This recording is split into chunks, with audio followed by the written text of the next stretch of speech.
In this lesson, I'm going to look at the seams, these surface details in the hat. Normally I would finish off something like the strap before I go to the surface details, but I'm a bit afraid that it's quite weak and I might bump it or whatever, so I'm going to leave this bit for last. I'm pretty sure I've got this edge right here, so I'm happy about that.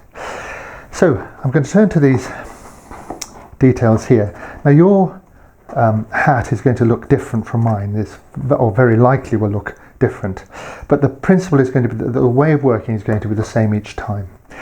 What I've done is I've looked at how these run, and they run often related to these creases, and they run right round to the edge like this. In this case they're 5, and there's a little badge bit going on at the front.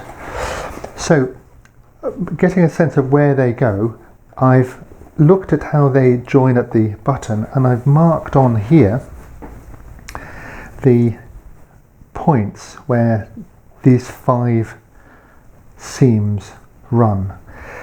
And on this one here you can see I've drawn a line. Now this line represents one edge of the seam. There'll be another edge over here, but how I like to do it is one edge at a time and then judge the second edge from the first. I'll show you how I ran that edge on this point over here.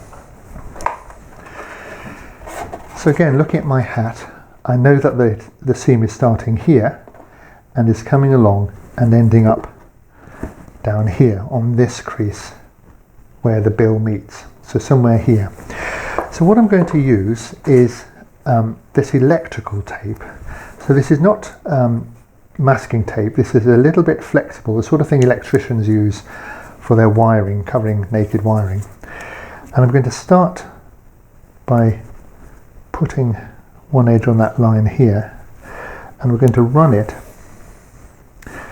look at my hat, and allow it to sort of, particularly I'm looking at this edge, not the far edge that might crumple up. I'm going to pull it round and up and over, stretching it until I get it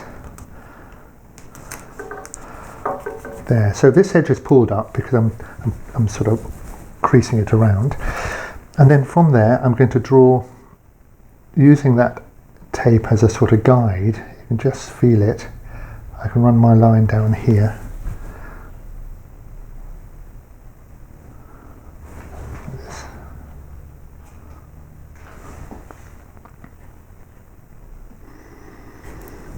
There's my line. That's a pretty straight line now.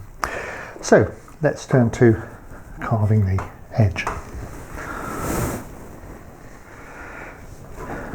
So this seam, as I said, is like a relief carving. It doesn't have to be very deep, perhaps only a millimetre or two. So I'm going to take a V-tool and I'm going to tilt it so that it's pointing away from the edge, so that this side with the edge is more vertical, and I'm going to come down that line there. Now the difficulty is going to be, as I come round here, is there, that this tool is not going to get in there, so you're going to have to find bent V-tools to make that curve. This is a little bit tricky. So we get a bent V-tool in there and follow that line along. Get the line quite, so it's only about a millimetre, 2 millimetres the most deep. And then we're going to clear away some of this wood here. So we just take this back, so just like a relief carving, this is effectively the ground. So we take this away, like I could do a bit down here with a bent tool.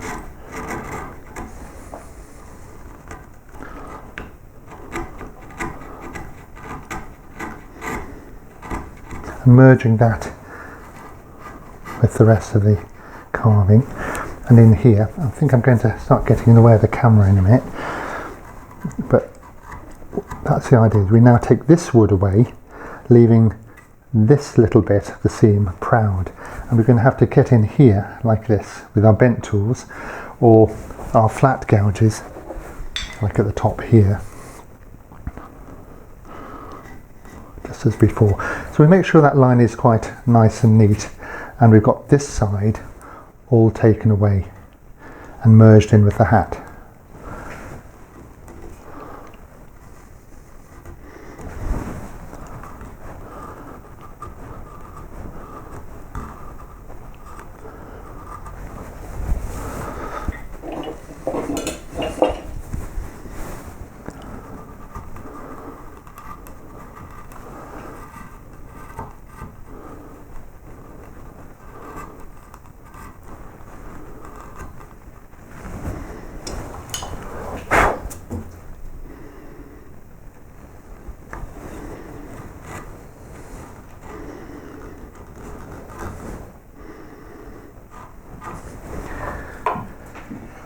I've completed one side here.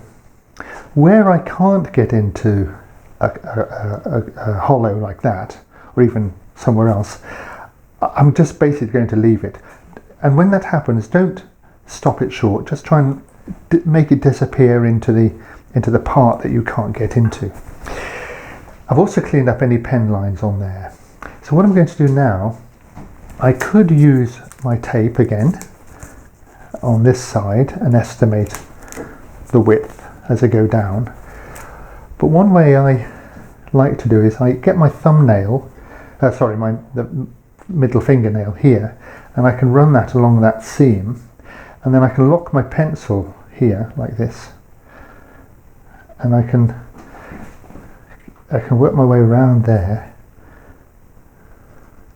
pretty well, and along here. And then I've got a very good line for the next side. So there's my line, and I do exactly the same thing. I take my gouge, my V-tool, tilt it the other way, and I remove the background down to a millimetre or two, exactly as I did before, running this line this way, whatever, removing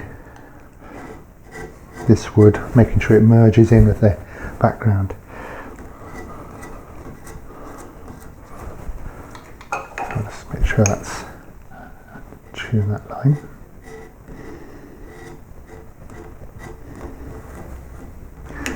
Down here I'd be switching to my bent gouge. Another little trick you might consider, if you don't have a V-tool that will get around these sort of bends, is to get a knife and to run that along the line like this. So it's only very shallow, so you can score that line in, and then you can come in how best you can from the side, the bent tools are from the top, and clean that line up.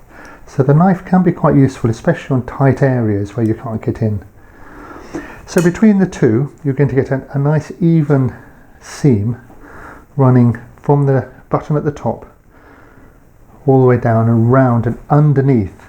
Make it disappear underneath any fold like that. Where you've got a little tight angle like that, what I do is get my skew chisel or my knife and I score that in here like this, right into that corner, and then I use a bent skew chisel, short bent skew. You can get these in left or right, and you'll find one of those will be able to get right in there very nicely and just take that wood out here like this.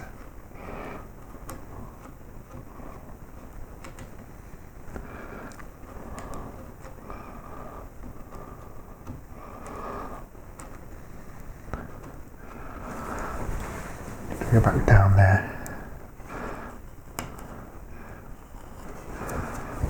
And of course, if you find this too deep now, then you just have to go back and take a little bit off this edge here, whichever way works, in order to get the right sort of feeling of a light seam going on. I've finished the seams now. You can see at the front here we've got a little square, or a little rectangle rather. That's because on my hat I have a little badge here, and that's something I'm going to put in. I don't quite know what I'm going to put in there yet. It'll probably be some initials or something, so I'm leaving that blank at the moment. But I've followed all the way around all the various pattern of seams that are on this hat. So right from the button at the top right round to the edge, follow them all the way around on both sides.